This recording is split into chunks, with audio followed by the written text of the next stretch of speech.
আহারে আমি যখন মাদ্রাসা বন্ধ দিলাম সেদিন ঢাকা সাভার এলাকায় আমার মাহফিল ছিল। মাহফিল শেষ করে আমি রাত্রিবেলায় মাদ্রাসায় এসে ঢুকলাম, তখন 3টা সাড়ে 3টা বাজে। মাদ্রাসায় ঢুকে দেখি সব বাচ্চারা চলে গেছে, ছোট্ট একটা বাচ্চা আমার মাদ্রাসার বাবুর্চির সাথে ঘুমায়। বাবুর্চিরে ডাক দিয়ে উঠাইলাম, কিরে বেটা এই বাচ্চাটা বাড়িতে যায় নাই কেন? বাবুর্চি আবার দিকে তাকায় কান্না করে আর বলে, হুজুর আমি জানি না, আপনি ওরে ঘুম থেকে উঠে জিজ্ঞাসা কর। আমি বাচ্চাটারে ঘুম থেকে উঠাইলাম, কিরে বাবা বল, কাল তুই বাড়িতে যাস না? বাচ্চাটা আমার দিকে তাকায় ফেল ফেল করে কাঁদে আর বলে, হুজুর আমি কই যাব হুজুর, আমার তো বাবা না,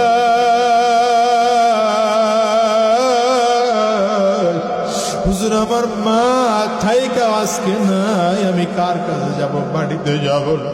আমি বলি বেটা খুলে বল। বলে হুজুর আমার আব্বা অনেক আগে বিদায় হয়ে চলে গেছে।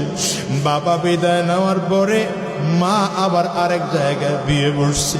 ওই বাড়িতে গেলে আমার নতুন আব্বু আমারে মোটেও আদর করে না, আমারে ধমক দেয়, মার দেয়, আমারে মোটেও আদর করে না, ভালোবাসে না। আমি কিছু খাইতে চাইলে খাইতেও দেয় না। আমি আর বাড়িতে যাব না, বাড়িতে যাব না। বাচ্চাটা পকেট থেকে 20 টাকার একটা নোট বের করে দেখায়, হুজুর এই 20টা টাকার নোট আমার কাছে আছে, যেই কয়দিন মাদ্রাসা বন্ধ আমি খানা কিনে কিনে খাবো। আমার বড় মায়া লাগলো, বাচ্চাটারে উঠাইয়া কোলের মধ্যে নিলাম, বললাম বাবারে কে বলছে তোর বাবা নাই? এটা আমার দিকে তাকাইয়া দেখ, আমি তোর বাবা।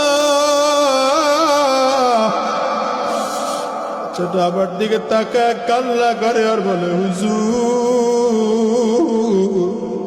আমি ভালো করে জানি আপনি আমার হুজুর, আপনি আমার ওস্তাদ, আপনি আমার বাবা না।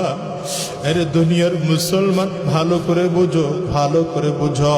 কত মানুষ আছে বাবা হারা, কত মানুষ আছে মা হারা। আরে যুবক আজকের এই মাহফিলটার মধ্যে এমন মানুষ আছেন না নাই? চিল্লায় বল। আমিও তো একজন মাহারা মানুষ। আমি প্রায় বলি, আজকেও বলি রে মুসলমান, এই মাহফিলটার মোনাজাত করে দিলে বাসায় যাইবা, হয়তো দরজার মধ্যে টোকা দিবা, তোমার মা দরজা খুলবে। আমি আজাদের ঘরে কিন্তু মানা বাসায় গিয়ে দরজার মধ্যে টোকা দিলে আমার মা দরজা খুলবে না।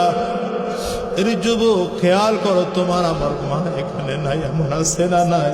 আছে না নাই? জোরে বলো। আজকের এই মসজিদটার মধ্যে এমন লোক খুঁজলে পাওয়া যাবে যাদের বাবাও নাই, যাদের মাও নাই।